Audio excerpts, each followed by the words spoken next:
Alrighty, everybody. Yo, what up, everybody? It is your boy Fitzmonk TV here, aka GLauren33. I want to welcome you guys back here to the Legit Shoot podcast here with your Monday Night Raw review and results for February 10th, 2020. Thank you guys for joining me again right here tonight on the podcast. Hope you guys had a great Monday. It's been a little bit of a crazy weekend for me.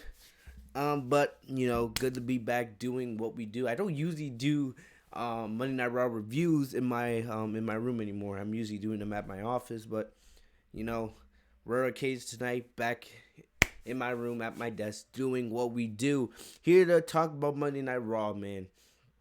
It's I gotta give Monday Night Raw credit where credit is due.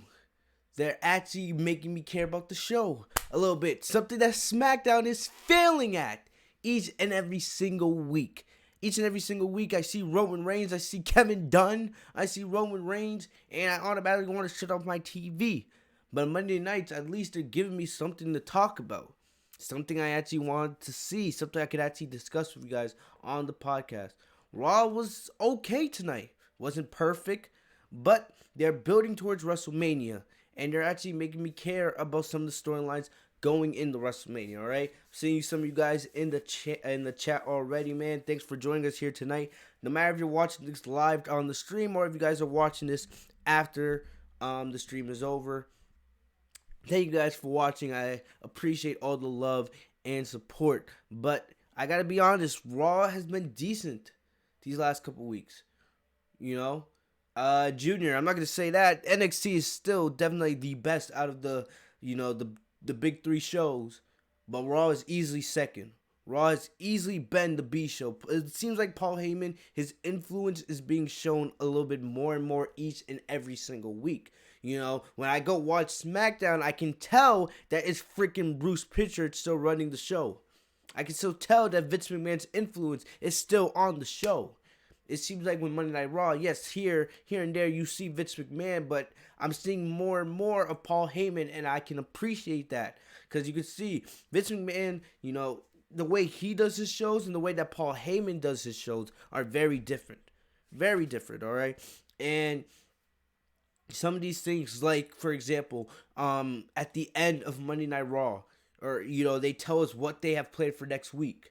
It gives you something to be excited about, something to think about during the week, With Vince McMahon, it's week-to-week booking. He usually books his shows, a couple hours before, and he gives the scripts and gives everything to the cast and the crew last minute, and you could tell that it's rushed and it doesn't feel organic.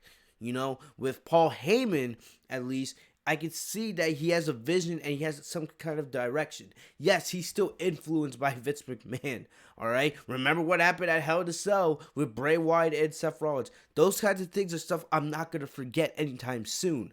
But at least I can see where Paul Heyman is putting his own things and where Vince McMahon is putting his things. All right, I'm seeing a difference between their creative mindsets, and I can appreciate what Paul Heyman is trying to do. Will Paul Heyman ever get full control of Raw where he doesn't have to answer to Vince McMahon, where he can just book the show as he pleases? Probably not. All right, but at least I can appreciate when Paul Heyman is trying his best.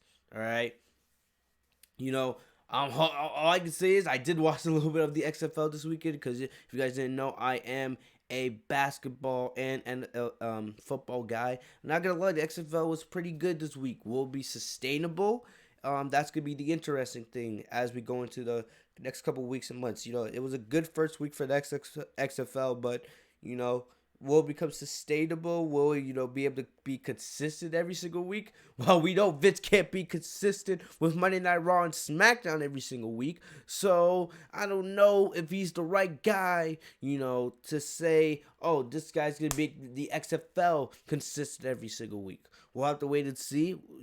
I wish it the best because, hell, I don't want to see Vince McMahon running these shows anymore, and I know you guys don't either. I'd rather have Paul Heyman and Triple H running WWE Creative, man, because they actually know what the hell they're doing, But we're going to go over Monday Night Raw tonight. We're going to go over all the review and results, because there's actually a pretty good amount to talk about. You know, we have Shayna Baszler making her official debut tonight on the main roster. Basically, you know, I don't know if she's still classified as an NXT talent. We haven't seen her wrestle on NXT since she lost the NXT Women's title to Rhea Ripley last December. And it looks like they're not doing any rematch with her. So, you know, and I'm going to be honest with you guys. We're going to talk a lot about Shayna Baszler tonight. But, you know, I wasn't as excited for Shayna Baszler's, you know, Monday Night Raw appearance until we actually saw what she did to Becky Lynch. Like, if you guys didn't watch Raw tonight and you guys saw the title, Shayna Baszler is legit a vampire. You could call Shayna Baszler a cannibal for all we know. Like, jeez. And that looked absolutely brutal tonight, which we'll talk about. You know, I wasn't excited for Shayna Baszler coming on Monday Night Raw until we saw what we saw at the Tonight Show. We also had Randy Orton still not giving us response to why he attacked Edge, which I don't have a problem with. We had Drew McIntyre. You know, he won the Royal Rumble. He's already declared that he's going to face Brock Lesnar at WrestleMania for the WWE Championship. So, you know, he doesn't really have anything major to do up until then. So he was on MVP's VIP Lounge tonight. We'll discuss that. We also had Kevin Owens returning Samoa Joe, the Viking Raiders, in 8-man tag team match going up against the Messiah of Monday Night Raw, the Monday Night Raw Messiah, Seth Rollins. Murphy, his name is not Buddy Murphy anymore, it's Murphy, which I don't really understand what sense that makes. I don't know why Vince is always changing, you know, names of his talent, but his name is now Murphy, no longer Buddy Murphy, but, you know, we'll see where that goes. And AOP, all right? I think that's all the major things that happened on this show. I don't think I'm forgetting anything else major, but we have the notes, and we'll go through all that really quickly. In other news in WWE, it was announced today that WrestleMania 37 will be taking place in in Hollywood. All right, last time WrestleMania was in California, I believe, if I'm right, it was WrestleMania 21. Which was, I believe, 15 years ago, a decade and a half since the last WrestleMania was in Hollywood. You know, I think they were still doing it in arenas instead of stadiums back then. All right, I think it was 2008 when they had WrestleMania in Orlando. That's when they fully transitioned to doing WrestleMania in stadiums. No surprise, they're doing WrestleMania in that huge new arena they're building in LA. I forget the name. I think it's the Psych-4 Stadium, something like that. But not surprised at all.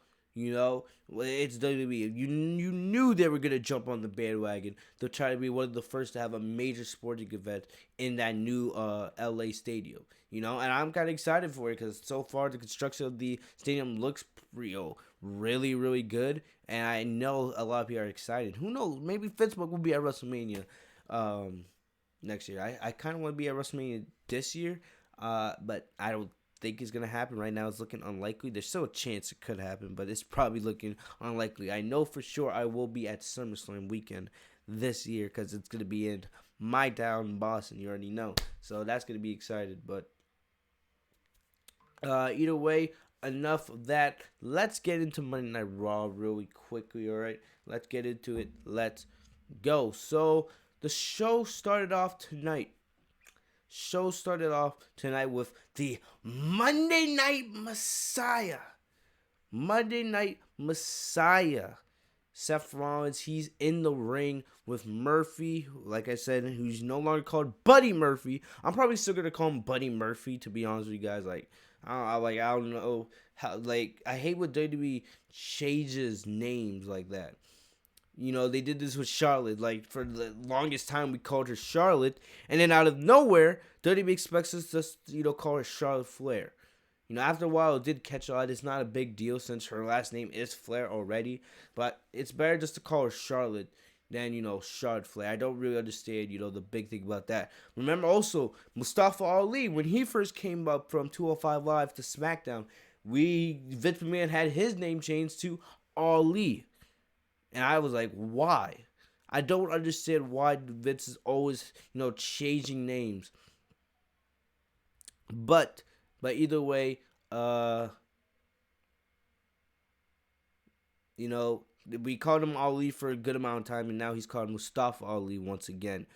And I just saw something, as I'm looking through the notes. It looks like we'll talk about this a little bit later on in the show, but Matt Hardy, it looks like this was his last night on WWE TV. It looks like his contract's coming to an end. I'm not surprised. It looks like Jeff's not coming back anytime soon, so we're not going to see the Hardy Boys reunite one more time. But it looks like tonight was Matt Hardy's last night as a WWE superstar, at least or this run, because I definitely see, I think Matt Hardy's going to AEW. Because let's be honest here, Matt Hardy, one of the, I'm not going to say one of the greatest of all times, but definitely one of the more popular superstars of all time. He's definitely a future WWE Hall of Famer, no doubt. That, when he first came back with Jeff Hardy in, 2018, I believe? Was that the year WrestleMania 34? Or WrestleMania 33? These WrestleManias go by so fast now. It was either 2017 or 2018. I think it was 2018. He came back. Him and Jeff had, one of the best returns ever in WWE history. Like, if you want goosebumps, just listen to that crowd when the Hardy Boys came out of nowhere. One of the largest pops, I think, in WWE history. Probably the largest in WrestleMania history. And then they were great for the tag team division. Great. And then Jeff got in trouble. And then and the thing about it is, what happened is, remember, they won the SmackDown Tag Team titles like last spring. And then they only held them for like a week before they had to, vacate them. Because I believe Jeff got injured, right? And then Matt was left with nothing to do. And, then in November, we found out that Jeff, being an idiot, got himself in trouble with the law again. After getting into a fight with his wife, you guys already know the whole story on that. And we knew that how bad that was for Matt, because we knew they weren't going to do anything creative with Matt. The best chance for Matt was being in a tag team with Jeff Hardy, which would have been good for him and Jeff and the entire tag team division, because you need teams. We know how weak tag team wrestling is in WWE in 2020. Because let's be serious. Let's look at Monday Night Raw's tag team division, right?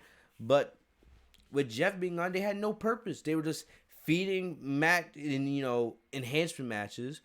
He wasn't being used at all. I don't remember the last time he even got a win on WWE TV. And then now, it looks like tonight his run with WWE is over. I love Matt, but if WWE's not going to use you, especially when Matt believes, and I think we all believe Matt has at least one or two, good years left in wrestling. Who knows? Right? Like, honestly, who knows? I think it's great because Matt can go to AEW. And AEW will definitely use Matt Hardy in the right way. I'm not saying he's world championship material, but definitely that gimmick can definitely be utilized in AEW for some really, good storylines and matches. I don't know why my boy is texting me when I'm recording. But anyway, back to what we were talking about.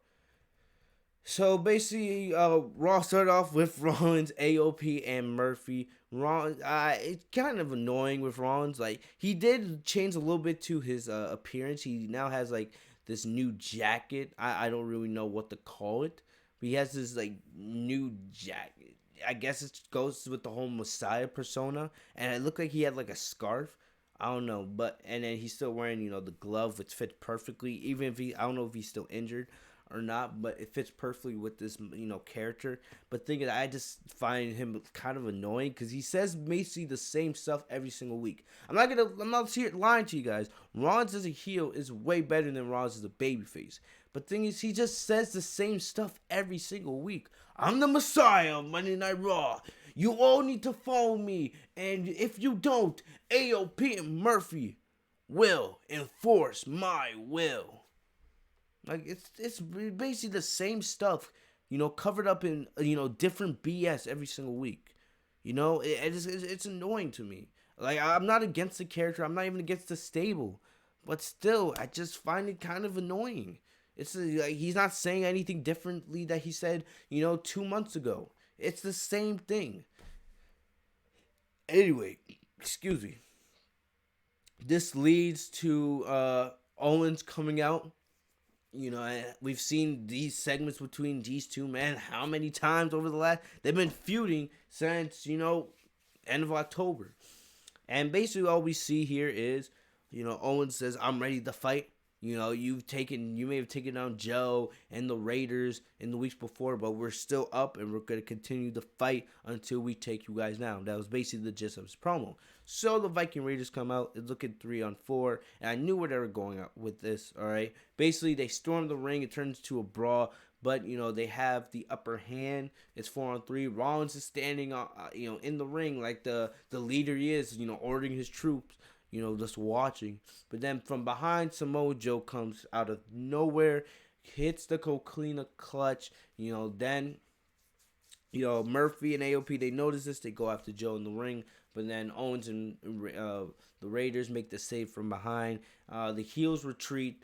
This was just a, prelude for the main event. The 8-man tag we would have later on in the night. Next up, we had the Raw Women's Championship match, Becky Lynch and Asuka. This is, I believe, their 4th or 5th time these two have faced off against each other in the last year and a half. I love Becky Lynch versus Asuka. Their matches, are great. We all know this. Congratulations, Junior. Congrats. But anyway, back to what I was saying. Becky Lynch versus Asuka is great. I'm not going to sit here and lie to y'all. All right? Their matches are fantastic. They have fantastic in-ring chemistry with each other. The only problem I had with this is I didn't want to see Asuka lose. The only reason why they did this match is because they had nothing else for Becky. I'm telling you, man, this road to WrestleMania is slow. The reason why it's slow is because we still have Super Showdown at the end of February. And we still have Elimination Chamber like about a week or two right after that. That's why I hate when they do these damn Saudi Arabia shows. Like, it's ridiculous. There's like no breather. No breather. It's like we just had a Saudi Arabia show in November. Crown Jewel. And now here we go 3 months later and we're back at, with Super Showdown. I understand this is a 10-year deal, but this deal is so bad. I wish it was just once a year with these Saudi Arabian shows. So you could do them probably, at a month where we have like a B-level pay-per-view. Something like TLC. Something like that. Or, I don't know, Stomping Grounds. Or Payback. Or, Over the Limit. One of those pay-per-views that, is not super important on WWE's calendar. You know what I mean? Like, I hate that. Like, my focus, I want to focus on Elimination Chamber and then WrestleMania. The fact is that we have to make a pit stop at Saudi Arabia for a show that really doesn't mean anything for the road to WrestleMania is retarded to me. It really is. I know you guys agree with me in the same matter. It is so dumb and a waste of our time. Like, these shows aren't good. Now we have Goldberg. You're paying Goldberg millions and millions of dollars to come back for a match. Why? And The Undertaker. Why? I'm willing to bet they'll probably announce one more part-timer for Super Showdown. Because WWE will throw millions and millions of dollars at their part-timers to come back for these stupid Saudi Arabia shows. And I'm like, what? Has Saudi Arabia even paid WWE for the last show? I remember back at Crown Jewel, we were hearing reports that they had to, Vince and the company had not even been paid for, Super Showdown that was done back in May. Like, it's absolutely ridiculous. This is our third. You guys realize this? This is the third Saudi Arabia show in the last year. It hasn't even been a year since the last Super Showdown. Like, I don't get it. I really don't. We had Super Showdown 2019 back in May. Then about 5-6 months later, we had Crown Jewel in November, right before Survivor Series. And we all saw how great that was. Now we have Super Showdown again just 2.5 months later in February. It's ridiculous. It really is. I can't stand it, this company, man. Like, use some common sense for once. Anyway. Anyway. And speaking of Super Showdowns, and we're talking about the woman, it was announced that Bayley will be defending her SmackDown Women's Championship against Carmella this week on Friday Night SmackDown. I'm not against the match at all. You know, the reason why I'm mentioning it, it was originally announced that this match would take place at Super Showdown. You know, and you know, I'm not gonna sit here and lie. I had a feeling that match was not gonna happen. We've seen how much of a struggle it's been for WWE to do women's matches in Saudi Arabia. It was a last minute thing for them to have Lacey Evans versus Natalya happen at Crown Jewel back in November. And you know how WWE went on and on, how they made history having the first women's match in Saudi Arabia history. Even though it was a last minute thing and they were lucky to have that match on the show. Yeah, you were lucky enough to have that match on the show. You know, and it was a match where Lacey Evans was as a babyface. And you guys know how much I hate Lacey Evans as a babyface. But what I mean is, we had Lacey and Natalya in a babyface match. It was basically a house show match. The match had no meaning, no purpose behind it. You know, they just sent those two up wearing, you know, long t-shirts since, you know, they're not supposed to have their skin exposed. And just, like, had them flop around in the ring for a couple minutes. It didn't mean anything, really. It didn't. Because if it did mean anything, right, wouldn't they take it a step further with this match at Super Showdown? Right? If that Natalya versus Lacey Evans match meant so much, like WWE says it does, wouldn't we be getting Bayley versus Carmella at Super Showdown like it was promoted? No.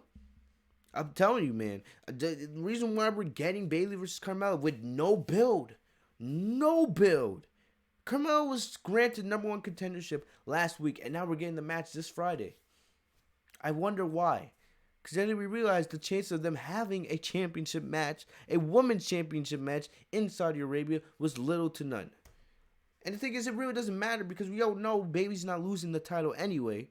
She's not losing that title till WrestleMania when she loses it to Sasha Banks. Like, we all know where they're going with that. I just hate this because we're all waiting. We're all waiting for the Sasha and Bayley feud to start. You know, we're all waiting for Sasha to get healthy. For all we know, Sasha could be ready and cleared.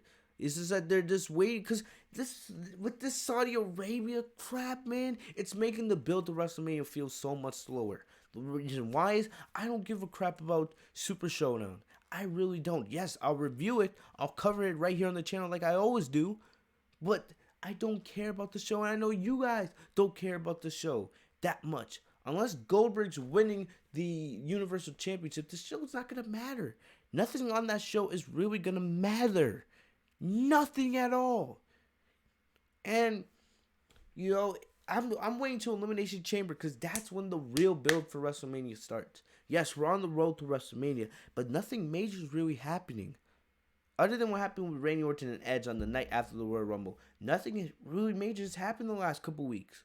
You know, it's just WWE going with the flow of things. Yes, you had the nice SHAYNA attack tonight, but we still have 7 weeks, 7 long weeks till Mania. It's good. Like, we have the Super Showdown show, right? And then we have the Elimination Chamber, which I'm kind of excited for. And then we have the last 4 weeks for WrestleMania. Like, it's a long way away, people. A long way away. And this Super Showdown show is not helping us. They're calling it a pit stop. No, it feels like, you know, a roadblock on the road to WrestleMania. Something that we don't want to see. Alright? Goldberg's going to win. I mean, Goldberg's not going to win. The Fiend is going to win. You know, but I won't be surprised if Goldberg wins. Because that's the way WWE is. Let's be serious here. Anyway. Sorry, I went on that little mini rant. But the thing about it is, it all goes back because Becky has nothing to do. This is the thing. This is my problem with WWE. Becky has almost nothing to do for the next 8 weeks other than SHAYNA. How are you going to keep us invested in Becky versus SHAYNA over the next 8 weeks? Tell us. You had SHAYNA attack Becky tonight, which we all knew was going to happen. right? It was spoiled in the middle of last week. That Shayna, and I knew where they were going with this. The second they announced the Becky versus Asuka rematch, we all knew that Shayna was most likely gonna attack Becky, because who else is there Becky to feud with? There is nobody for Becky to feud with on Raw, because there's no women's division. Liv Morgan, she's not ready yet. You could do Ruby Riott, but she just returned. It really wouldn't make any sense. You're not doing Charlotte because Charlotte's gonna most likely go with Rhea Ripley. And then what? You have Asuka, which you've already done. I said you should do a feud with Becky and Kairi Sane. Yes, they face each other, but they never really feuded over the championship. The story would be easy to tell. Kairi Sane, stepping in for Asuka. Asuka was not able to get the job done, so why don't the other woman? Kairi Sane is a credible woman in the women's division, right? She's credible. She's not a nobody. So why not just use her? Why? Why did it have to be Asuka again? I didn't want to see Asuka lose tonight again. This match was great. It was given a lot, and I think it went over 20 minutes. It was a great match. And we've seen Becky, and Asuka go at it. Royal Rumble this year, TLC last year, TLC the year before, Royal Rumble last year. These two have great chemistry, and they have great matches. The crowd was invested, but the thing about it is, the only thing that took away the match is I knew Asuka wasn't going to win. If Asuka won tonight, I would be ecstatic, because you guys know I've been saying it every single week on the podcast. I am kind of tired of Becky Lynch. It's just me. I have to be honest. I am tired of Becky.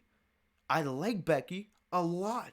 Everyone knows Sasha's my favorite, but I'm a huge fan of Ember Moon, Becky Lynch, Asuka, Ronda Rousey, Rhea Ripley. Those are my favorite women in WWE. Sasha's always going to be my number one, but, you guys know how much of an advocate I am for women's wrestling.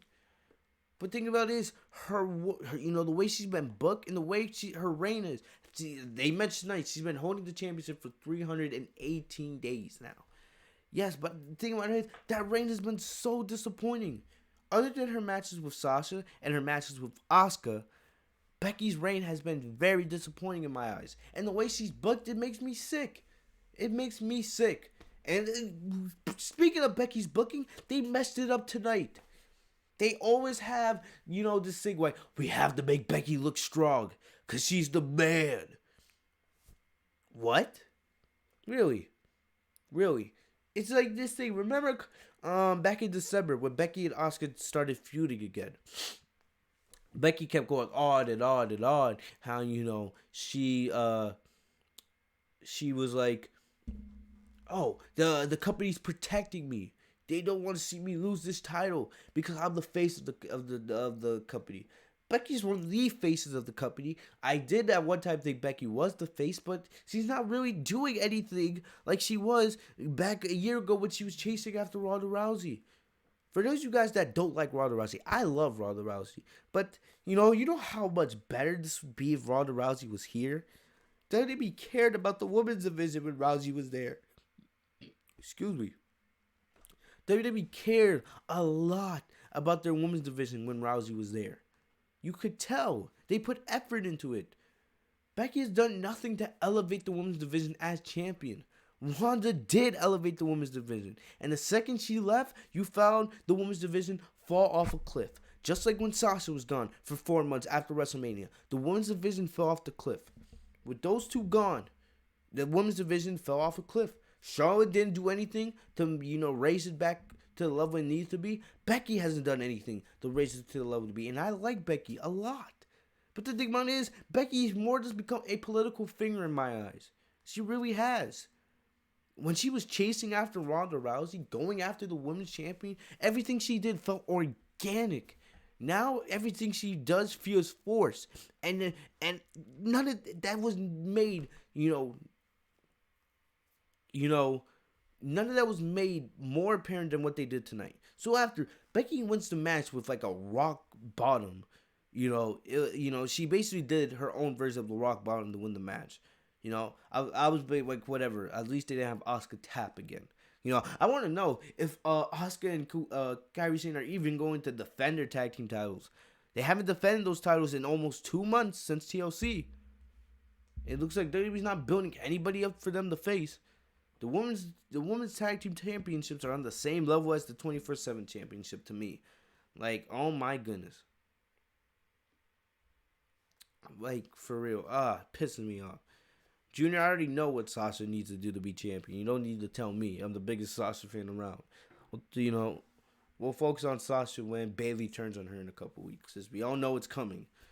Anyway, after the match, Becky's celebrating, and out of nowhere, we all knew it was coming. You could hear the way the crowd was chanting. Shayna Baszler comes out. She's wearing her generic jacket, her generic t-shirt. She wears like the same thing every time she attacks somebody.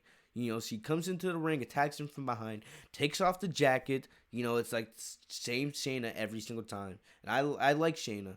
You know, I don't love her. She's not one of my favorites, but I appreciate her. You know, but Shayna comes in, throws her jacket off.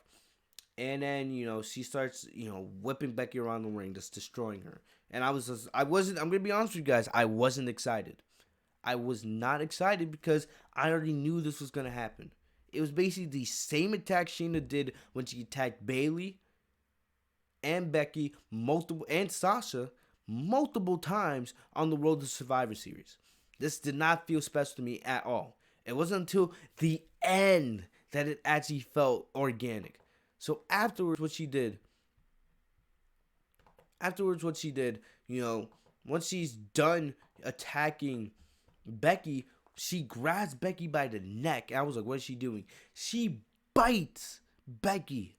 Like, legit. But she went full Walker. Like, damn, it's like Shayna Baszler was sending out, you know, her videotape, you know, to be cast in The Walking Dead. Like, it was ridiculous. And it looked real. It looked real because, you know, Shayna bit on Becky's neck for a good 5-6 seconds. Becky's screaming in agony. You know, I'm enjoying it. I'm shocked, but I'm enjoying it. I'm like, okay, now I can get behind this. You know, because everything they did before felt, you know, generic and nothing felt special. The second Shayna went for Becky's neck, I was like, okay, yeah, I can get behind this. So she's biting at Becky's neck. And then she pulls away from Becky. All you see is blood plastered all over Shayna's mouth. I'm like, what? There's no way there's no blood capsule or anything like that. Like, how do you even get a blood capsule on Becky's neck? I don't see how that's possible, you know? And you could see, it looked real because you could see the blood was all over Becky's hair. You guys remember when Beth Phoenix started bleeding profusely at the Royal Rumble? This felt just like that. Becky had blood going all over her hair. It was getting all over the ring. And then Becky starts shouting, what the fuck? Did that bitch fucking bite me? Did that bitch fucking bite me? I'm laughing. It felt organic. It felt real. And then, you know, the look on Shayna's face had me dying. She legit looked like a vampire. Then she left the ring, you know, and this is where I start getting pissed off. All right, this is where I get started pissed off. It kind of also goes back to when Charlotte beat Shayna in the Royal Rumble. This got me mad. You want to make Shayna look strong, and I believe right now, if I had to predict, and you know, when we could coach to WrestleMania, I'll do a full, you know, preview and prediction video, of course, like I always do. But you know, this is my thing. I think at WrestleMania, we're going to have 3 women's matches, right? We'll probably have the Women's Battle Royal, which will be on the pre-show. But we're going to have 3 women's matches. We're going to have Charlotte versus Rhea Ripley, which I think Rhea Ripley should definitely win. But don't be surprised if Charlotte wins. We're going to have Becky versus Shayna Baszler. And I think Shayna needs to win. You know, it's time for Becky. Becky's had her year as champion. As disappointing as her reign has been, Becky needs to, you know, pass the torch. It's Shayna's time. Becky's had her time on top. You know, and there's really not many other people she can face. So I think it's time for Becky to pass it down to Shayna and let Shayna have her time on top of the mantle. And then for SmackDown, Sasha finally takes the mantle. Because you guys know how I feel about Sasha, best female wrestler in the world, right? So I feel like that's the way they should go with the women's matches. But the thing about it is, you need to make Shayna look strong. Let's be honest here. Charlotte didn't need to win the Women's Royal Rumble. She could have faced Rhea Ripley just by going down to NXT and challenging her. Charlotte didn't need the Women's Royal Rumble to, you know, get a shot at the NXT Women's title. Shayna needed it more. It would make Shayna even to more of a bigger star than she already is. The thing is, remember, back at Survivor Series, Shayna won the triple threat match. Shayna won that triple threat match. And what did WWE do? Tell me, what did they do? Instead of letting Shayna enjoy her moment, they decided, oh, we had to make Becky look strong by having Becky attack Shayna after the match and ending the show, standing on top of the announce table. As terrible as the main event was, because that was a bad main event, Shayna won and didn't even get a chance to celebrate. Does no one else have a problem with that? Does nobody else have a problem with that? Because the thing is, they did that Survivor Series, and they did the same thing tonight. They did the same thing tonight, and no one's saying anything about it. So what? Well, Shayna just bit Becky's neck off, right? Making Shayna into a bigger star, you think that would be the priority. But, they have Shayna leave the ring. Becky's screaming in agony, right? And then she's trying to fight off the medical officials, which I'm not really complaining about because all superstars really do that. They want to look strong. But you could tell Becky was in some real pain. Like, that bite actually, it's one thing to get bit. Because I think when we're all babies, we all bite, things. Like, come on. We've all left bite marks on things. But to get bit enough where you have blood coming out, and the amount of blood Shayna had on her face, and the amount of blood that was in Becky's hair and all over the ring, that's something else. That really is something else. You know what I mean? So, they could have easily had Becky leave the ring, and did that be that. But just what them to do, they always have to have Becky look strong, which worries me. It makes me think there's a chance that they're actually going to have Shayna lose to Becky at WrestleMania, just because. This is what they do afterwards. They take Becky to the back, all right? And you think, all right, she's going to go to the hospital because she just got bit in her neck. We're not going to see Becky for the rest of the night. No, this is what they decide to do. They decide, oh, we got to make Becky look strong, in every situation. Which pisses me off. Becky doesn't need to look strong. Becky getting bit by Shane is not gonna hurt Becky in any way. She's already popular enough, that nothing you do to her is gonna make her look weak. Nothing. She doesn't need to be built up or anything. She's not like a Liv Morgan or a Nikki Cross or a Mandy Rose or Sonya Deville that needs to look strong in as many situations as possible. We know who Becky is. We know she's one of the best females on the roster. All right? We'll talk about Garza in a little bit, Little Fettuccine. Good to see you in the chat, bro. But they have Becky attack the driver and the ambulance drivers, all right, and just say, oh, you want to take me to the hospital? No, I'll go to the hospital myself. So she gets in the ambulance, right, and decides to drive up in the ambulance by herself. Ooh, Becky, you look so strong in that situation. I'm just sitting here like, really? This is what we're doing here? There was no need for Becky to have to look strong in that situation. Let Shayna have her moment. Is that so hard? Like, we can't let Shayna have her moment. No. It's always like, you know how WWE is with these things. It's ridiculous. It really is ridiculous. And then what happens later on near the end of the show, around like 10:30, we see the ambulance come back. The ambulance comes back. And who is? It's Becky Lynch. She drives the ambulance back to the arena, walks back into the arena. You can tell she still has the blood stains. Anything looks like nothing changed for her. She probably never even left the arena. She probably either went to the parking lot or the production trucks or something like that. And then stayed there until, she had to return. She comes back to the ring and then cuts a promo. Like, okay, Shayna, if that's what that's what you have to do to get my attention, fine.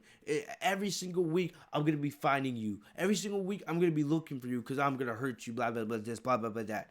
You couldn't have Becky do this later on, like next week? You can have Becky Lynch come out next week and cut a promo like this.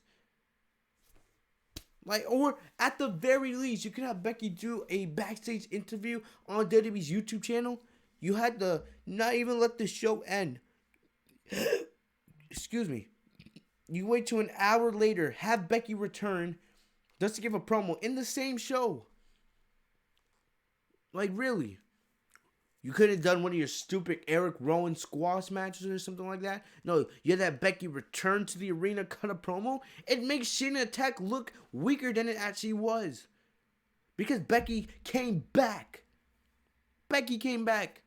Like, can we get 1 week where SHAYNA looks strong? Where the person actually facing Becky Lynch actually looks strong? I really don't get it. I really don't. It makes no sense to me. No sense. WWE had an easy way to make SHAYNA look more like a badass than ever, and they failed. They failed. Because Becky, she's become one of their political stars. She's on the level of Roman and Charlotte now. Because we have to protect her. We have to make her look strong in as many situations as possible. No. It's disgusting. It's garbage. I don't care. I like Becky Lynch, but the way she's been booked ever since she beat Sasha in Hell in a Cell has absolutely disgusted me. It really has. And you Becky Lynch fans aren't going to say anything. You won't. If it was Alexa Bliss, right? Or no. If it was an Ember Moon, or if it was a Sasha Banks, right? Y'all would be benching and moaning till the crowds go home. But nah, it's because it's Becky Lynch. It's your favorite, right? Oh, this is awesome. Look at Becky, man. She's the man. She got attacked like that and was able to return like it was nobody's business. Yeah, great job. I'm sorry. Becky needs to lose the title. She needs to lose the title to SHAYNA at WrestleMania. Her time is up. It really is. And I like Becky. I really do. But I'm getting really annoyed with her. Really annoyed with her. WWE can do much better when it comes to Becky Lynch. It really can. You know, they had an opportunity to make SHAYNA look like a star tonight. And, you know, as great as the attack was, this undermined, you know, the attack a lot in my eyes. It's my opinion. You can disagree with me, but that's just the way I feel. It's going to be a long road to WrestleMania, really. Because Becky versus SHAYNA, we're not getting it at the Elimination Chamber. Right? We're not. It's not happening at Super Showdown. It's not happening at the Elimination Chamber. It's happening at WrestleMania. I just don't know how, you know, WWE's going to keep us occupied for the next 8 weeks, you know, and make this storyline actually feel important. I really don't.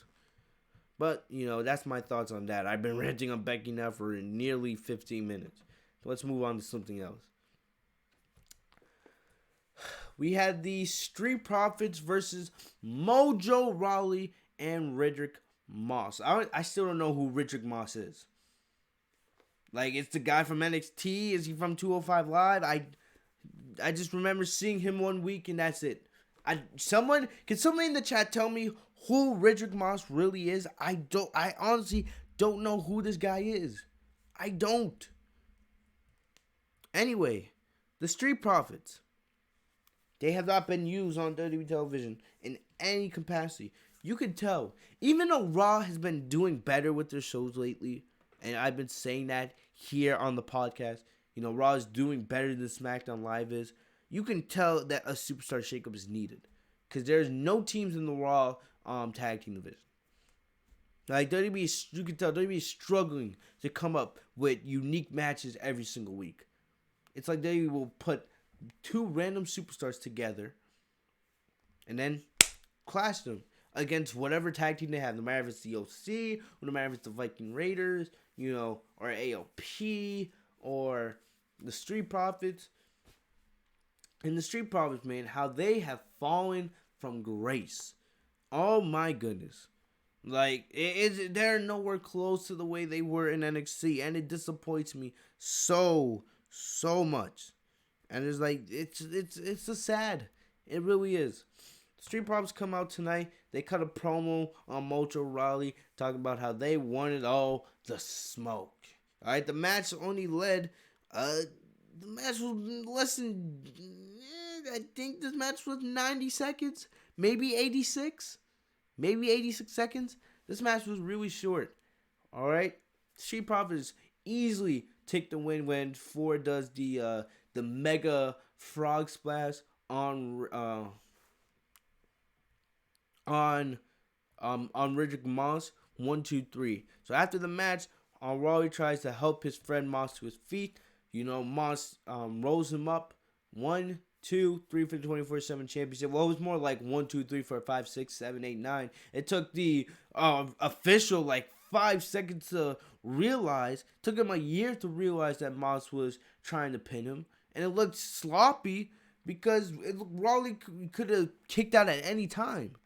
Could have kicked out at any time. The official looks like a dumbass there, man. Like, come on, dude, do your job. Do your job. You have Richard Moss and Rawley look like idiots. When the Richard's trying to do a roll up that takes 10 seconds to get the full 3 count because the referee isn't paying attention. You know how dumb that looks? Jeez. But Richard Moss wins the 24/7 championship. He storms off. Rawley's having a pissy fit in the ring. Whatever. I don't care. I still don't know who Richard Moss even is. 24/7 championship is garbage on Raw, so don't really care. But yeah, R-Truth will probably win that for the 1,002,000th time next week on Raw. Next up, we had the VIP Lounge, the return of the VIP Lounge with MVP. Alright, it was good to see MVP back on Raw. I don't really know what's the deal with his contract. Like, I don't know if he's a part-time, guy on Raw, if he just shows up here and there. I don't know what's the deal with him. I've heard rumors that he could potentially be becoming a backstage manager. Like, I don't understand this whole WWE backstage manager role. I feel like every superstar that retires from the company, if they don't go off to, start their own podcast or, become a commentator or go back to NXT to become a coach in the Performance Center. Because there's a lot of things, that WWE superstars can do after they retire. They go work at the Performance Center. They go help with NXT or NXT UK. Some of them become commentators or help, do shows on the network. But it seems like more and more we're hearing about these backstage producers, which I don't know really what that is. I've heard that they help match flow in a way. They help with the match flow, determine how long matches are going to be, how the match should go, with, breaks and whatever, all that kind of stuff. But it seems like everyone wants to become a backstage manager. I've heard, Mickey James became one. I heard that Kurt Angle was one. What's the name of Kurt Angle's son? I forgot his name. What's the name of Kurt Angle's son? The guy that, Seth Rollins' old tag team partner. I'm forgetting his name. Let me search it up because that was bothering me. I'm taking time off the pocket to figure out. Was it Jason Gordon or something like that? Kurt Angle's son.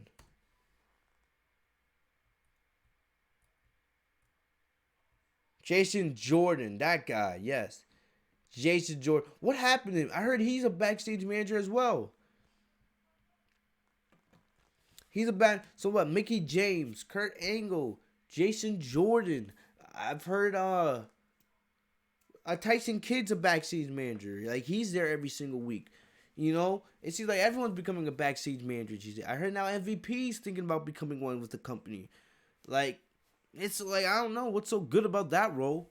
Like, what kind of matches are you producing? Are you producing 205 Live matches? Is that worth it? Traveling to Monday Night Raw each and every single week? I'm trying to understand what's so good about this backstage manager position. Doesn't seem all that special to me, but hey, what do I know? Anyway, MVP comes out, the first episode of the VIP Lounge in over a decade. I actually enjoy MVP back in the day, man. The guy, he's nowhere near the level he once was. You could tell that, just go watch his match with Rey Mysterio from a couple weeks ago. But still, he did his usual introduction. It was kind of good to see his introduction. I'm telling you, man, MVP's charisma is great. If you want to see some great MVP charisma, when he was Bobby Lashley's manager in Impact for that time when Bobby Lashley was Impact Champion for like 6 months, right? I a couple years back, I think 2015, 2016, around that time. Go back, go watch MVP's work during that. That is some great stuff. Might have to watch it after this podcast. Watching MVP and Bobby Lashley on Impact Television is probably better than anything on SmackDown. That's not Sasha Banks or Otis and Mandy Rose. Anyway, Drew McIntyre came out. You can tell Drew McIntyre, he's fitting into this baby face role a little more. I heard him on backstage last week and how he's being more of himself, and I can see it. It seems like we're getting Drew McIntyre that we got back in NXT, but with a little bit of a twist. McIntyre seems like he's able to connect with the fans a little bit more. It's making it easier on him. It looks like he's actually embracing this babyface run. Because we know how great Drew McIntyre is as a heel, but, he's fitting into that babyface role quite nicely. And I got to give him credit for that. But McIntyre comes out, and I knew where this segment was going to go. It was pretty obvious. Basically, MVP and Drew McIntyre said how they were boys way before, and I could tell where they were going with this. We all knew Drew was eventually going to turn on MVP. This was easy. And then MVP says, "Oh, I know you're ready for WrestleMania. I know you're ready to step up." But then MVP says, "There's people backstage that have been saying he's not ready to be WWE champion yet." And then McIntyre's like, "Well, I wonder who those people are," right? And then basically the whole point is MVP said he said that his wrestling days are over. His in-ring days are over. He's not the same guy. Clearly, like I said earlier, just watch this match with Rey Mysterio from last week, and that's all you'll have to see, right? But basically he's going on and on and on. And basically the gist of what he was trying to say is, "Oh, I want to be your manager." And Drew McIntyre was like, "Oh, so you basically want to be my Paul Heyman, my business partner, And, everybody's like, "Yeah, I'm a better looking version of Paul Heyman. I want to be your advocate in a way, all right? You just focus on in the ring winning, and I'll handle all your stuff for you." McIntyre was like, "Nah," because he's like, "I can handle all that myself. I don't need someone talking for me." But all that stuff. You could tell that Drew McIntyre was taking offense to that, right? Basically, MVP was like, "You need me," right? And McIntyre wanted to turn his back. McIntyre didn't want to hurt MVP because that's his friend. He was turning to leave, but MVP was like, "Don't turn your back on me when I'm talking to you." So Drew was like headbutting him and then hit him with a devastating claymore that knocked him right into the VIP lounge sofa. And that's the way it ended. McIntyre, celebrates with the crowd, and that's it. It wasn't a bad segment, but really, it doesn't do anything. This is like what I'm saying. There's nothing for McIntyre to do. Find McIntyre something to do, until you go full force with the Lesnar feud. We know we're getting Lesnar and Ricochet at Super Showdown. We know Ricochet has no chance of beating Lesnar, right? But until then, there's nothing for McIntyre to do. Find him somebody to feud with. I said last week, you can get him involved with Kevin Owens.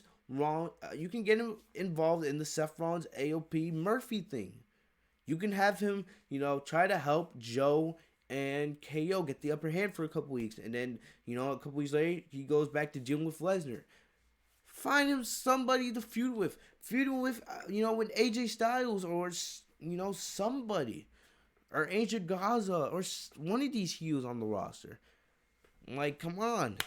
We're going to keep getting these segments with McIntyre every week until, Lesnar's done with the Ricochet and they go full force on the Lesnar McIntyre build. Like, I don't get it. I really don't get it. WWE does this every year. Every year. I remember when John Cena won the Royal Rumble back in 2013, and, they were waiting for The Rock, because The Rock was still feuding with CM Punk at the time, before he went for his rematch with Cena. Cena actually feuded with Kane. He feuded with Kane as a little bridge to get Cena to The Rock. Like, come on. You can do something like that with McIntyre. Find him an opponent. There's heels on the roster. I'm getting tired of seeing this crap with him every single week. Like, I know he already has his WrestleMania plan booked for him. But still, man, you can do better. Anyway, speaking of Angel Garza, guy made a very good impression last week, at least me. All right, I think Angel Garza definitely, could be utilized as somebody really great in the mid range roster. I love his offense, man. I think him and Zelina Vega, that's a good pairing. Even though it's gonna be interesting to see what happens when Andrade comes back, because Andrade's already been announced to be. They're doing this. I don't remember. They're doing this gauntlet tournament at Super Showdown for some kind of stupid trophy, you know. Because now, since they're not doing, best in the world tournaments or, anything like that, they got to find ways to sell Super Showdown. They're doing a stupid gauntlet tournament at Super Showdown, which I believe the names have AJ Styles. I think Murphy's in there. I think Andrade's in there. I think there's Lashley was announced to be in there. Rusev, I believe, is in there as well. Like, I don't care. The trophy means nothing. Just like the best in the world tournament mean nothing. Nothing at all. Alright, but we just know that's when Andrade's going to be coming back. I think he's about halfway through his suspension, his 1 month suspension for the wellness policy disruption, and that's about it. But Angel Garza came out with Zelina Vega. They did a promo about him being a ladies' man. Then Humberto comes out of nowhere, attacks Garza. Remember what happened last week with Garza taking out Humberto and Rey Mysterio. But basically, the referees and the officials came out. They put Humberto back, and this led into a match between Cedric Alexander and Humberto Carrillo. I forgot that not Humberto, or not. Sorry, I'm getting my names mixed up. Humberto attacks Garza, and this leads to a match between Garza and Cedric Alexander, who's already in the ring. All right. I like Angel Garza. I do. I would not be surprised if, somehow they do something where Zelina Vega turns on Andrade and Garza ends up defeating Andrade to become the new U.S. champion. I would not be surprised if they do that. The reason why they shouldn't do that is Garza can actually manage, pretty decently on his own. The guy can speak decent English. You can at least understand mainly what he's saying. Andrade speaks very, very little English. His English is not good at all. He needs Zelina Vega as his mouthpiece.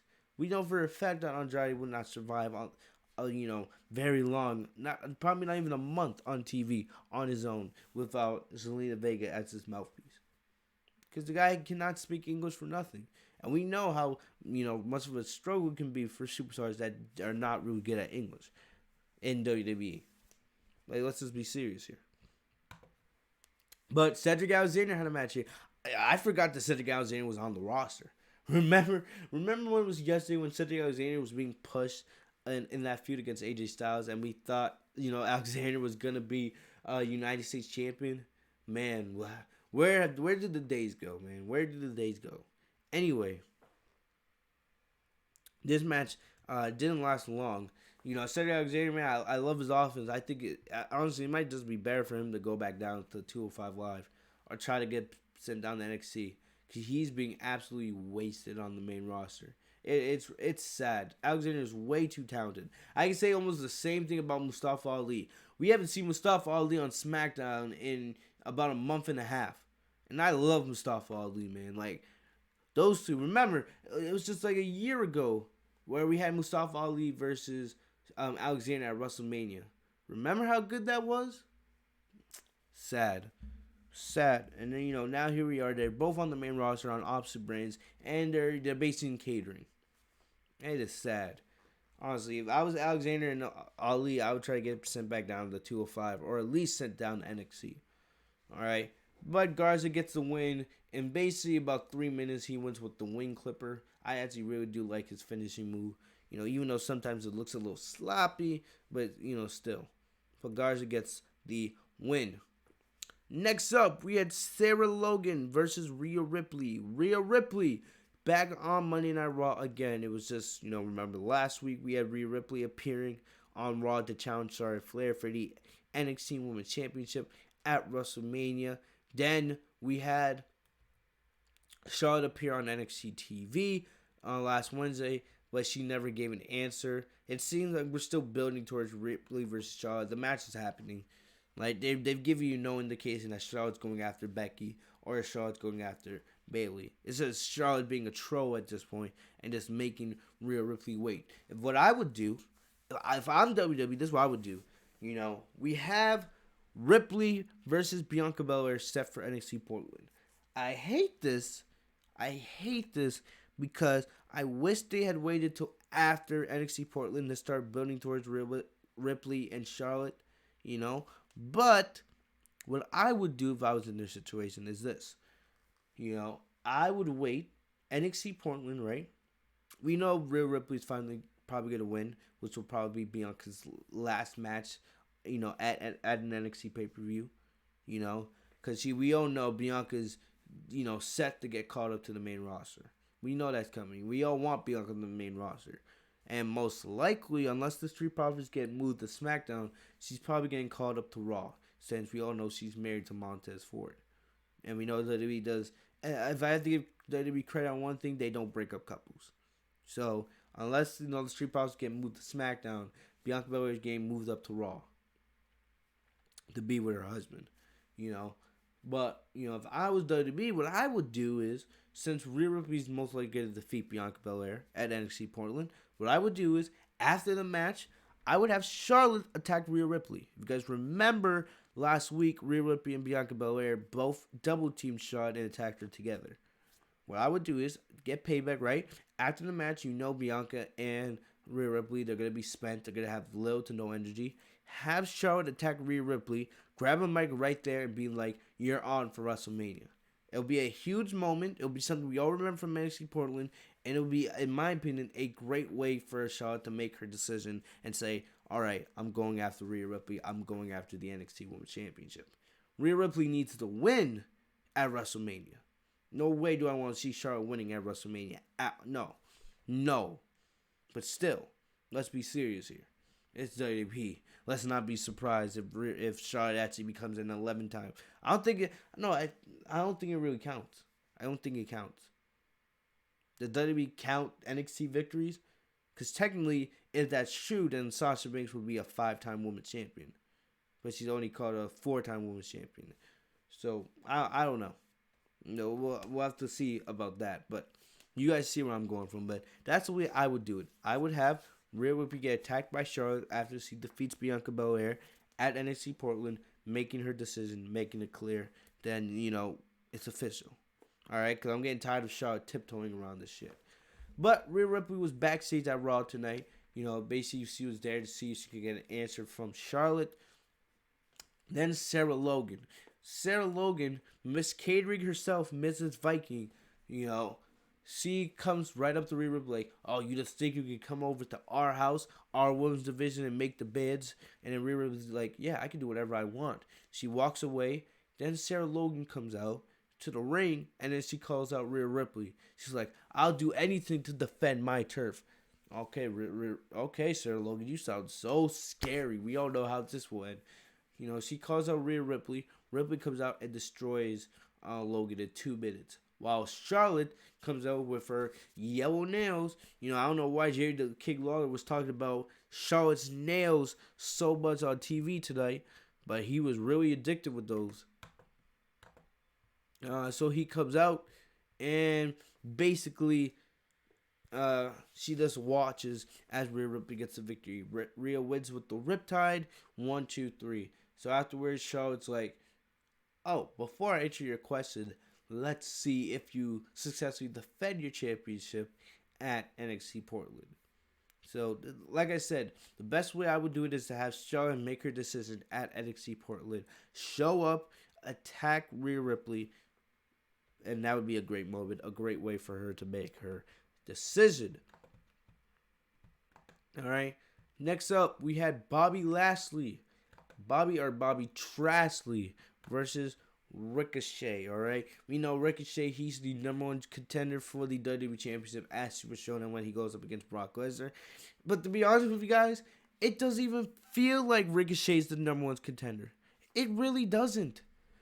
I like, for real, this match didn't mean anything. It was a good match. Not gonna lie, it was a good match. The whole point of this match was to make Ricochet look like he has a chance against Lesnar. Because everyone knows that one of the matches that we all want to see is Lashley versus Lesnar. And I don't understand. I feel like it would have been much better if we got Lashley versus Lesnar at Super Showdown rather than us getting Ricochet versus Lesnar at Super Showdown.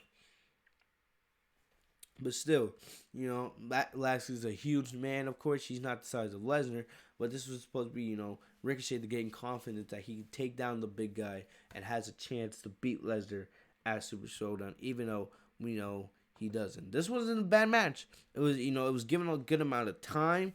Ricochet won with, I think, what was the 630? I believe it was called. Yes, once with the 630 Santon. Ricochet looked good in this match. Will Lesnar? One of the things I'm going to find interesting is, will Lesnar give a shit? We know when Lesnar gives a shit, he's one of the best in the entire business. Just look at the Royal Rumble. Lesnar was cared, 100% during that match. Is he going to care about a match with Ricochet? I don't think so. I think Lesnar plans to defeat Ricochet in less than 2 minutes.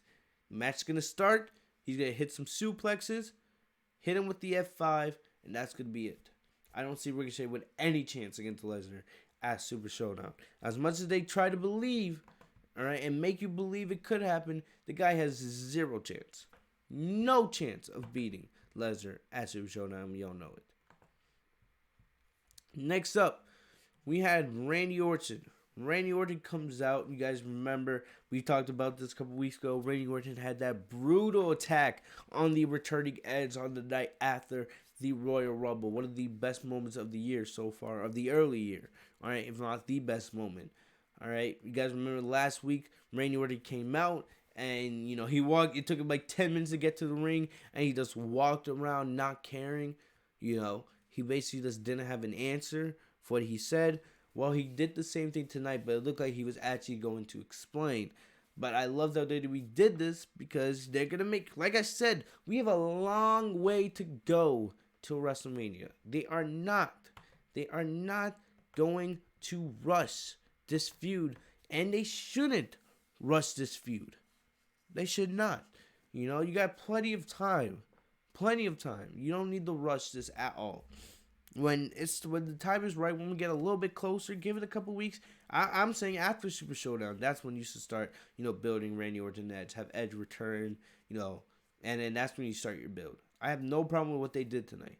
Orton started speaking, and it looked like he was gonna give an explanation, but then Matt Hardy comes out, and we talked about this at the beginning of the podcast about Matt Hardy, and this most likely people believing what we saw tonight was Matt Hardy being written off WWE TV and what could be his final appearance in his current run with WWE. We all know Matt Hardy's most likely going to AEW, which I have no problem with because I think Matt Hardy still has some stuff left in the tank. But clearly WWE doesn't think that, and they want to use him as an enhancement talent. Well, I think they're gonna. If you can't do the Hardy Boys, there's nothing else for Hardy to do on WWE TV. Nothing.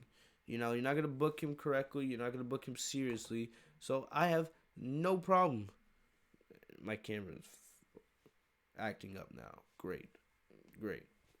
But no problem because at least Matt Hardy in AEW would actually be used to a decent fault.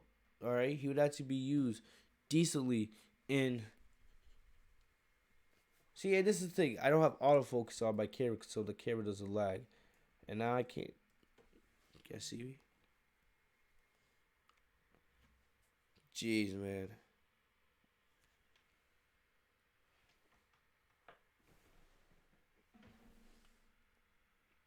The camera's all blurry. Come on.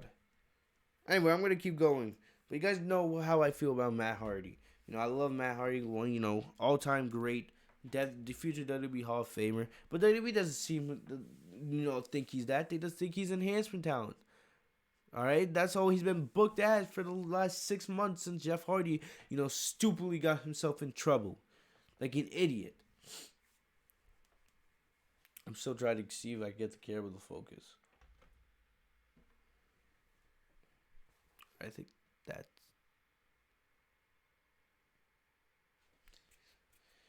Let me know in the chat what do you guys think the camera will get focused. The camera's gonna. Oh my gosh, this is annoying me. Um. Anyway. Anyway. Yeah, Matt Hardy. Matt Hardy's going to AEW. I'm not saying Matt Hardy's gonna go to AEW to become a world champion or anything like that. He's not. We know that he's not that kind of guy anymore. You know. But definitely he can be used in a greater capacity. You know, he can have some good matches, some great promo segments with some superstars in AEW. WWE doesn't see him as that, and that's disappointing. That really is. A guy that was made, born in WWE. He said it all tonight in his promo. How, you know, him and Edge back in the day, you know, started the TLC match. And, you know, how all they wanted to do was wrestle. It's sad because this is a WWE guy. A guy that stayed with the company for years. And then he left and he came back. Had one of the greatest pops ever when him and Jeff returned at WrestleMania a couple years ago.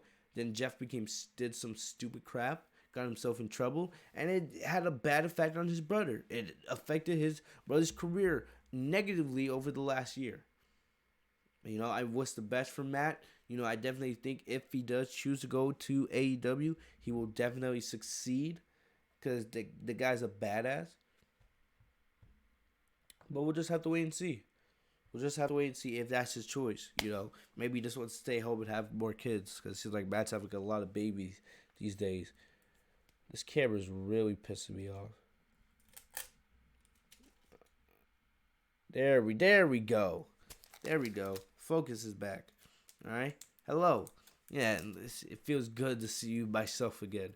Anyway, so Matt basically came out and went on this whole spirit talk about his relationship with Edge. And, you know, we got some nice little Lita chants tonight, which was actually pretty cool. You know, everyone remembers. Anybody that watched WWE back in the day remembers Edge and Lita and Matt Hardy and how that all worked out. Great story. You know, one of the more memorable WWE storylines of the last 2 decades. But still, you know, he went on and on. Like, even though me and, you know, Edge, we had very good times and we had very bad times, you know, all that went out the window because we made up after Edge, you know, was forced to retire. And, you know, he also said how him and Edge talked about all the time about a potential comeback and how, you know, he wanted to make that happen and how he was so happy to see him return at the Royal Rumble. And Randy took that all away, you know, so Matt wanted an answer. So Randy, this whole time he's listening, he walks up to Matt Hardy, tries to RKO him. You know, Matt, you know, actually blocks it because he saw it coming. Starts beating on Randy Orton in the corner, but then Orton gets the upper hand, performs an RKO, and does the same chair shot he did to Edge a couple weeks ago. It's not the same chair shot to the head with the guy's head on the chair. It's, you know, it's the side. You know, so the ring vibrates and it looks like he hit the guy with the chair, where we all know it's not. All right, but come to find out, Matt Hardy tweeted on Twitter. Let me see if I can find the tweet really quick for you guys. And I don't know.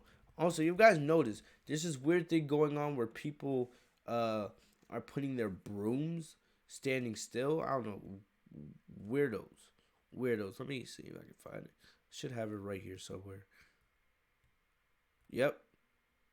Yeah, here we go. Matt Hardy just tweeted a picture of it doing his promo with Orton tonight and basically just said goodbye. So it looks like this is basically just a way to write him off TV, potentially write him off WWE. You know?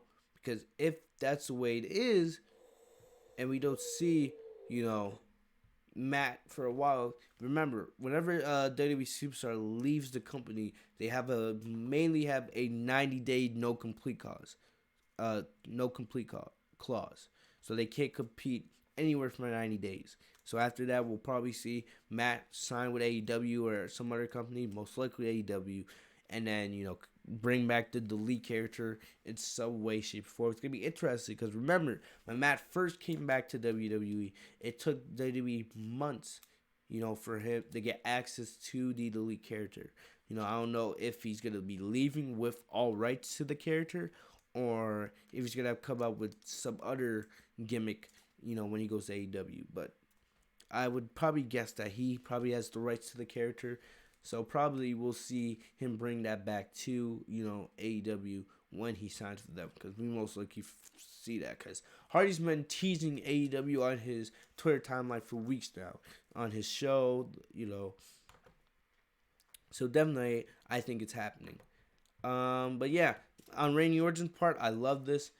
He's a calculating cold bastard. He doesn't give a shit. You guys know how Randy Orton operates. And I have no problem with it. They're going to make you wait for Orton to give you the response. And I can wait. We have 8 weeks till WrestleMania. We have a long way to go. I am in no rush to get an explanation from Randy Orton. I know you guys aren't in a rush either. It's going to be, the more we wait, the more satisfying it's going to be to see Orton's response, and to see Edge come back and get payback on Orton. And that's that. Excuse me. Next up, we had Aleister Black versus Akira Tozawa. Did not last long. We've seen this match before. We saw this match about maybe like a couple months back. And I actually like Akira Tozawa. I wish he was utilized in a more serious manner. I feel like he could be a valuable asset in the mid-card, but I feel like WWE sees him on the same way they see in Apollo Crews. Somebody with talent, but somebody they will never push. Like, I absolutely hate it. I love Akira Tozawa, and I hate the way he's booked on WWE TV. But this match went less than 2 minutes. Tozawa won with the black mask, of course. Afterwards, he cut a promo basically saying how he's going to continue to go after people. Can we get Aleister Black in a feud? Like, you did a great job feuding him with Buddy Murphy, and then he goes right back to facing jobbers. Like, I've been hearing this. A lot of people are like, why don't we get Aleister Black versus Drew McIntyre in a series of matches? Or we get, Aleister Black versus AJ Styles when Styles comes back. Like, I wouldn't mind that at all. I would not mind that at all. You could do Aleister Black versus Randy Orton, as a bridge until Edge is ready to come back. There's people out there on the Raw roster for Aleister Black to face. The guy's too good to be wasted. Too good to be wasted. But basically, yeah, he did his promo. Nothing special here. I'm just hoping, once all these other feuds are done, we can get Aleister Black in some serious programs. Like, I would love to see Aleister Black versus Andrade for the United States Championship. That would be something great. But last off, we had the Viking Raiders, Kevin Owens, Samoa Joe versus AOP, Murphy, and Seth Rollins. There was a lot of commercial breaks during this, but this wasn't bad. Every time these combination of these 8 individuals get in, it's going to be good. You guys know how much I love Samoa Joe. For some reason, I had a feeling that Samoa Joe was going to turn on Kevin Owens tonight. Potentially do something like, oh, if you can't beat him, join him. But hey, they're continuing this every single week. Every single week. I've been saying this for weeks now. Kevin Owens and company, they get a little bit closer to finally getting that victory. Finally getting that decisive victory over Rollins and the rest of his gang. But every week something happens. 1 week Joe gets injured. Another week the Raiders get injured. Tonight Joe had them beat. It was a great match. Very competitive. Action-packed. Joe had Murphy tapping in the middle of the ring, but the ref was not looking. The ref was doing with all the chaos on the outside. So Seth Rollins, out of nowhere, since the ref wasn't looking, takes advantage of the situation, being the Messiah himself. He does the curb stomp. Murphy rolls Joe slowly into the 3, and that's the dub. So Joe had it won. They had the win, but the ref wasn't looking. So... And Jerry the King Lawler actually made a good point. He said, how much longer can Owens, Joe, and these others do this? Every single week, try to fail against, AOP and the rest of them. I honestly feel like there's a chance. I don't know if it will happen, but I think there's a chance that eventually Joe's going to be the one to turn on KO and the Raiders. All right, he's going to have to see that, all right, enough is enough. This isn't working. If I can't beat him, why don't I just join him? I could definitely see Samoa Joe with his character pulling a move like that, and that potentially leading us to a Samoa Joe and KO feud. down the line. I don't. It doesn't have to happen, but it could happen. You know. I also think if they continue this, it's gonna be hard because some people are like, oh, they should continue this all the way to WrestleMania, and that's when, Joe and KO finally get the win. They could do that, but it's gonna be difficult because these eight are facing each other every single week. It's gonna be tough for them to manage something like that. But it was a good match. I could definitely see something like a John Cena because we know Cena wants to have a match at WrestleMania. Definitely, I could see a John Cena being a partner for Joe and Owens at WrestleMania to finally get the decisive victory over these two. Maybe you do something like Aleister Black, Cena, Joe, and KO being the ones to take down AOP, Murphy, and Rollins. You could do something. I wouldn't be fine with something like that. Aleister Black gets a good match on the card. Joe and KO finally get their victory. Cena gets to be in a program because we know Cena's going to have some role on WrestleMania. He's going to probably be in some match. You don't have to put him in a one-on-one match, that takes away from other talent on the card. You could just have him involved in one of the actual feuds on WWE TV right now that actually makes sense, But, we'll just have to wait and see on that. These matches are great, Down the line, if they keep doing this, it could get tired before we get WrestleMania since we're seeing them face off against each other every single week. But for right now, though, I'm not going to complain about it. I'm not going to complain. Either way, guys, that's about it. This was a decent Monday Night Raw. I think that's 3 or 4 straight weeks now we've gotten decent Monday Night Raws. So I got to give them credit. They're building a little bit of consistency. Even though there's things that definitely they could do better. I'm not going to really bitch and complain about that. I did most of my bitch and complaining when we talked to Becky Lynch earlier. All right. But other than that, guys, that's about all I got for you guys today. Thank you guys for joining me tonight on the Legit Shoot podcast. I'll see you guys later. If you guys haven't yet, check out my SmackDown review from last Friday. Thank you guys for everything. Follow me on social media. The links are in the description down below. I'll be updating you guys if there's any major WWE news, especially something like on Sasha Banks, because we all know how badly I want to see Sasha Banks back in the ring. But other than that, guys, that's all I got for you guys today. If you guys are new to the channel, make sure to like, comment, subscribe, enable notifications by clicking the bell next to my name, Facebook TV, so you guys are notified every time I post a new video. Thank you guys for the love and support. I'll see you guys later. Have a great night, guys. Peace.